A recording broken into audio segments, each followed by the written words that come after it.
முத்தீம் இப்னு அதி யார் இவர்கள்? இவர் ஒரு காஃபிர், இஸ்லாத்துக்கு மாறவில்லை இவர். ஆனால் நபிஸ்லா அஸ்லமும் அவங்களுடைய குடும்பத்தாரையும் அபுதாலிப் பள்ளத்தாக்கில் பல வருடங்கள் புறக்கணித்து வைத்திருந்தாங்க குறைஷிகள். அந்த நேரத்தில் அதிகமான உணவுகள் குடிபானங்களை இவர் தான் கொடுத்து உதவி செய்தார்.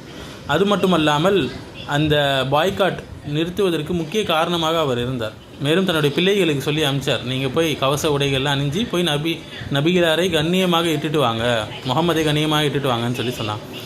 மேலும் பிறகு எழுந்து நின்று காபாவின் பக்கத்தில் என்னுடைய பாதுகாப்பை நான் முகமதுக்கு தருகிறேன் என்று சொன்னார். சரிங்களா?